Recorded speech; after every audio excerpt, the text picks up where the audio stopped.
ಎಲ್ಲರಿಗೂ ನಮಸ್ಕಾರ. ಎಲ್ಲರೂ ಹೇಗಿದ್ದೀರಾ? ಎಲ್ಲರೂ ಚೆನ್ನಾಗಿದ್ದೀರಾ ಅಂತ ಅಂದ್ಕೊಂಡಿದ್ದೀನಿ. ನಾನು ಕೂಡ ತುಂಬಾ ಚೆನ್ನಾಗಿದ್ದೀನಿ. ಭೂಮಿಕಾ ಬ್ಲಾಗ್ಸ್ಗೆ ಎಲ್ಲರಿಗೂ ಸ್ವಾಗತ. ಇವತ್ತು ಒಂದು ರೆಸಿಪಿ ವ್ಲಾಗ್ನ ಮಾಡ್ತಾಯಿದ್ದೀನಿ. ಪಾಪು ಇನ್ನೂ ಮಲ್ಕೊಂಡಿದ್ದಾನೆ, ಅದಕ್ಕೋಸ್ಕರ ಬೇಗನೆ ಮಾಡ್ಕೋತಾ ಇದ್ದೀನಿ. ನನ್ನ ಚಾನಲ್ಗೆ ಇನ್ನೂ ಯಾರು ಸಬ್ಸ್ಕ್ರೈಬ್ ಮಾಡ್ಕೊಂಡಿಲ್ಲ, ಪ್ಲೀಸ್ ಹೋಗಿ ಸಬ್ಸ್ಕ್ರೈಬ್ ಮಾಡ್ಕೊಳ್ಳಿ. ಅಲ್ಲೇ ಕಾಣ್ತಿರುವಂಥ ಬೆಲ್ ಐಕನ್ನ ಕ್ಲಿಕ್ ಮಾಡಿ.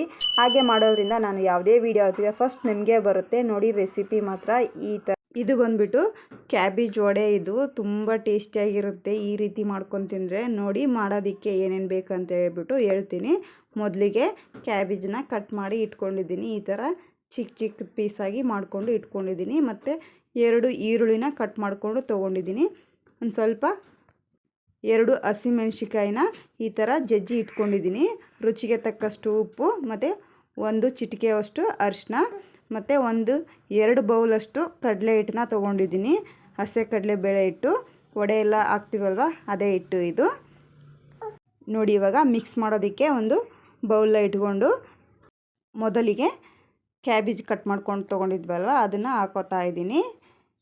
ಆನಂತರ ಈರುಳ್ಳಿನ ಹಾಕೋತಾ ಇದ್ದೀನಿ. ಈರುಳ್ಳಿನೂ ಕೂಡ ಚಿಕ್ಕ ಚಿಕ್ಕದಾಗಿಯೇ ಕಟ್ ಮಾಡಿಕೊಂಡು ತೊಗೊಂಡಿದ್ದೀನಿ. ನೀವು ದೊಡ್ಡ ದೊಡ್ಡದಾಗಿನೂ ಕಟ್ ಮಾಡ್ಕೊಂಡು ತೊಗೋಬೋದು. ನೋಡಿ, ಅರಿಶಿನನೂ ಹಾಕೋತಾ ಇದ್ದೀನಿ. ಉಪ್ಪು ಮತ್ತು ಹಸಿಮೆಣ್ಸಿಕಾಯಿದು ಪೇಸ್ಟ್ ಇರುತ್ತಲ್ಲ ಅದನ್ನು ಕೂಡ ಸೇರಿಸ್ಕೊತಾ ಇದ್ದೀನಿ. ಹಸಿಮೆಣ್ಸಿಕಾಯಿ ಬೇಡ ಅಂದರೆ ಸ್ಕಿಪ್ ಕೂಡ ಮಾಡ್ಕೋಬೋದು. ಇದ್ರ ಬದಲಾಗಿ ಸ್ವಲ್ಪ ಖಾರದ ಪುಡಿ ಹಾಕ್ಕೊಂಡ್ರು ಕೂಡ ತುಂಬ ಚೆನ್ನಾಗಿರುತ್ತೆ. ನಾನು ಹಸಿಮೆಣ್ಸಿಕಾಯಿ ಪೇಸ್ಟ್ನ ಹಾಕೋತಾ ಇದ್ದೀನಿ. ಇವಾಗ ಕಡಲೆ ಹಿಟ್ಟನ್ನ ಸೇರಿಸ್ಕೊತಾ ಇದ್ದೀನಿ. ಮೊದಲಿಗೆ 1 ಕಪ್ ಆಗೋಷ್ಟು ಕಡಲೆ ಹಿಟ್ಟನ್ನ ಹಾಕ್ಕೊಂಡು ಚೆನ್ನಾಗಿ ಇದನ್ನು ಮಿಕ್ಸ್ ಮಾಡ್ಕೋಬೇಕು. ನೋಡಿ ಯಾವ ರೀತಿ ಮಿಕ್ಸ್ ಮಾಡ್ಕೊತಿದ್ದೀನಲ್ಲ, ಈ ಥರ ಚೆನ್ನಾಗಿ ಎಲ್ಲದನ್ನು ಮಿಕ್ಸ್ ಮಾಡ್ಕೋಬೇಕು. ನೀರು ಹಾಕ್ಬಿಟ್ಟು ಮಿಕ್ಸ್ ಮಾಡ್ಕೋಬೇಡಿ. ಒಂದು ಸಾರಿ ಈ ಥರ ಚೆನ್ನಾಗಿ ಮಿಕ್ಸ್ ಕೊಟ್ಕೊಂಡು ಆನಂತರ ಸ್ವಲ್ಪ ನೀರು ಹಾಕ್ಕೊಂಡು ನೀವು ಈರುಳ್ಳಿ ಬಜ್ಜಿ ಮಾಡ್ತೀವಲ್ಲ ಅದಕ್ಕೆ ಇದನ್ನು ಕಲಿಸ್ಕೋಬೇಕು. ನೋಡಿ, ಸ್ವಲ್ಪನೇ ನೀರು ಹಾಕ್ಕೊಂಡು ಈ ರೀತಿ ಕಲಿಸ್ಕೊತಾ ಇದ್ದೀನಿ ನಾನು. ತುಂಬ ಟೇಸ್ಟಿಯಾಗಿರುತ್ತೆ. ಈ ವಡೆ ಮಾತ್ರ ತಿಂದರೆ ಮಾತ್ರ ನೀವು ಗೋಬಿನ ಜಾಸ್ತಿ ಇಷ್ಟಪಡ್ತಾ ಇರ್ತೀರಲ್ಲ, ಅವ್ರಿಗಂತೂ ತುಂಬಾ ಇಷ್ಟ ಆಗುತ್ತೆ ಈ ರೆಸಿಪಿ. ಒಂದು ಸರಿ ಟ್ರೈ ಮಾಡಿ ಹೇಗಿತ್ತು ಅಂತ ಹೇಳ್ಬಿಟ್ಟು ಕಮೆಂಟ್ ಮಾಡಿ ತಿಳಿಸಿ ನನಗೆ. ನೋಡಿ, ಇವಾಗ ಇನ್ನೊಂದು ಕಪ್ನ ಹಿಟ್ಟನ್ನು ಕೂಡ ಸೇರಿಸ್ಕೊಂಡು ಚೆನ್ನಾಗಿ ಮಿಕ್ಸ್ ಮಾಡ್ಕೋಬೇಕು. ನಾವು ಈರುಳ್ಳಿ ಬಜ್ಜಿನ ಹಾಕೋತೀವಲ್ವ ಆ ಥರ ಇರಬೇಕು ಹಿಟ್ಟು. ಹಾಗಾದ್ರೇ ಚೆನ್ನಾಗಿ ಬರುತ್ತೆ ಮಾಡ್ಕೊಳ್ಳೋದಕ್ಕೆ. ನೋಡ್ಬೋದು, ಈ ಥರ ಎಲ್ಲನೂ ಚೆನ್ನಾಗಿ ಮಿಕ್ಸ್ ಮಾಡ್ಕೊಂಡಿದ್ದೀನಿ. ಒಂದು 10 ಮಿನಿಟ್ಸು ಒಂದು ಪ್ಲೇಟ್ ಮುಚ್ಚಿ ಇಡ್ತಾಯಿದ್ದೀನಿ. ನೋಡಿ, ಈ ಥರ ಮಿಕ್ಸ್ ಮಾಡಿಕೊಂಡು ಒಂದು 10 ಮಿನಿಟ್ಸ್ ಬಿಡಬೇಕು. ನೋಡಿ, ಈ ಥರ ನಿಮಗೆ ಗೊತ್ತಾಗಲಿಲ್ಲ ಅಂದರೆ ಈ ಥರ ಉಂಡೆ ಕಟ್ಕೊಳ್ಳೋದಕ್ಕೆ ಬರಬೇಕು. ಆ ಥರ ಚೆನ್ನಾಗಿ ಮಿಕ್ಸ್ ಮಾಡ್ಕೊಳ್ಳಿ. ಒಂದು ಪ್ಲೇಟ್ನ ಮುಚ್ಚಿ ಇಡ್ತಾಯಿದ್ದೀನಿ ನಾನಿವಾಗ. ನೋಡಿ, ಇವಾಗ ಗ್ಯಾಸಿನ ಮೇಲ್ಗಡೆ ಒಂದು ಪ್ಯಾನ್ನ ಕಾಯೋದಕ್ಕೆ ಇಟ್ಕೊಂಡಿದ್ದೀನಿ. ಇದಕ್ಕೆ ಒಂದು 2 ಸ್ಪೂನಷ್ಟು ಎಣ್ಣೆನ ಸೇರಿಸ್ಕೊತಾ ಇದ್ದೀನಿ. ಅಡುಗೆ ಎಣ್ಣೆನ ಹಾಕ್ಕೊಂಡು ಎಲ್ಲ ಕಡೆನೂ ಸ್ಪ್ರೆಡ್ ಮಾಡ್ಕೋಬೇಕು. ಎಣ್ಣೆಯಲ್ಲಿ ಫ್ರೈ ಮಾಡಿಕೊಂಡ್ರೂ ತುಂಬ ಚೆನ್ನಾಗಿರುತ್ತೆ. ಈ ಥರ ಫ್ರೈ ಮಾಡಿದ್ರೂ ತುಂಬ ಚೆನ್ನಾಗಿರುತ್ತೆ.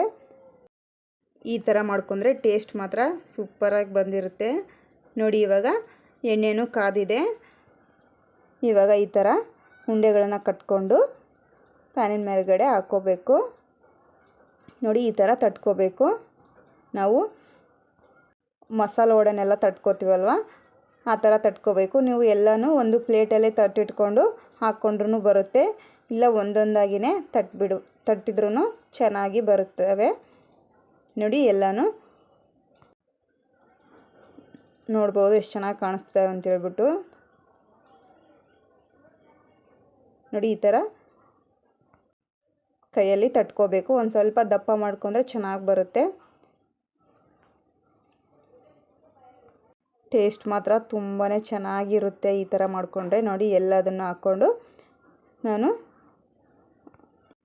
ಒಳಿಸಿ ಹಾಕ್ಕೊಳ್ತಾ ಇದ್ದೀನಿ ಇವನ್ನ.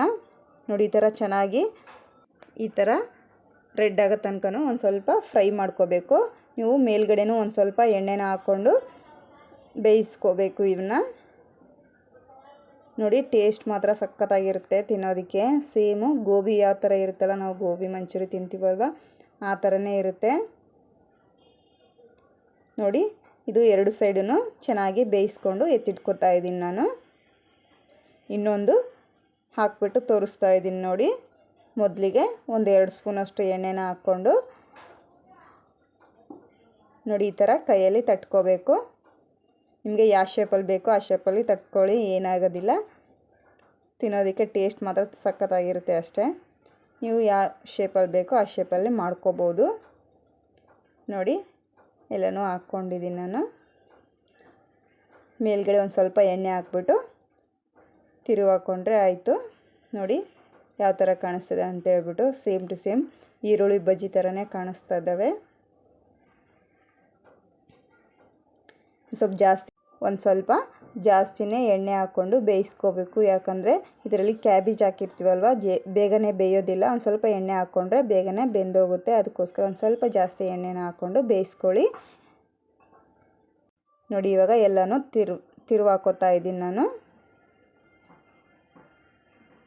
ಚೆನ್ನಾಗಿ 2 ಕಡೆನೂ ರೋಸ್ಟ್ ಮಾಡಿಕೊಂಡು ನೋಡ್ಬೋದು. ಎಣ್ಣೆನ ಹಾಕೋತಾ ಇದ್ದೀನಿ ನಾನು ಮತ್ತೇನು.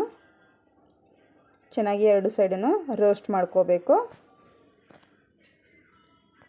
ಬೆಳಗ್ಗೆ ತಿಂಡಿ ಜೊತೆನೂ ತುಂಬಾ ಚೆನ್ನಾಗಿರುತ್ತೆ ತಿನ್ನೋದಕ್ಕೆ. ನೈಟು ಅನ್ನ ಸಾಂಬಾರು ಜೊತೆನೂ ಮಾಡಿಕೊಂಡ್ರೆ ತುಂಬಾ ಟೇಸ್ಟ್ ಚೆನ್ನಾಗಿರುತ್ತೆ ಊಟ ಮಾಡೋದಕ್ಕೆ.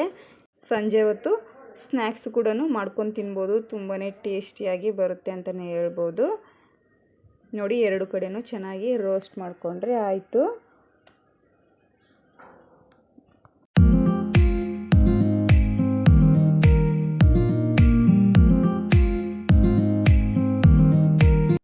ರುಚಿಯಾದ ವಡೆ ನೋಡಿ ಯಾವ ಥರ ಕಾಣಿಸ್ತಾ ಇದೆ ಅಂತ ಹೇಳ್ಬಿಟ್ಟು. ತಿನ್ನೋದಕ್ಕೂ ಅಷ್ಟೇ ಟೇಸ್ಟಿಯಾಗಿರುತ್ತೆ. ನಿಮ್ಮ ಮನೆಯಲ್ಲಿ ಟ್ರೈ ಮಾಡಿ ಕಮೆಂಟ್ ಮಾಡಿ ತಿಳಿಸಿ ನನಗೆ ಹೇಗಾಗಿತ್ತು ಅಂತ ಹೇಳ್ಬಿಟ್ಟು. ಪ್ಲೀಸ್ ನನಗೆ ಸಪೋರ್ಟ್ ಮಾಡಿ. ಈ ವಿಡಿಯೋ ಒಂದು ಸ್ವಲ್ಪನಾದರೂ ಇಷ್ಟ ಆದರೆ ಲೈಕ್ ಮಾಡಿ, ಶೇರ್ ಮಾಡಿ, ಕಮೆಂಟ್ ಮಾಡಿ, ಸಬ್ಸ್ಕ್ರೈಬ್ ಮಾಡಿಕೊಂಡು ವೀಡಿಯೋಸ್ನ ನೋಡಿ ತುಂಬಾ ಸಪೋರ್ಟ್ ಮಾಡ್ತಾಯಿದ್ರೆ. ಇದೇ ಥರನೇ ಸಪೋರ್ಟ್ ಮಾಡಿ. 900 ಸಬ್ಸ್ಕ್ರೈಬರ್ ಆಗಿದ್ರೆ ತುಂಬಾ ಖುಷಿಯಾಗಿದೆ. ಇದೇ ಥರನೇ ಸಪೋರ್ಟ್ ಮಾಡಿ. ಎಲ್ಲರಿಗೂ ಧನ್ಯವಾದಗಳು.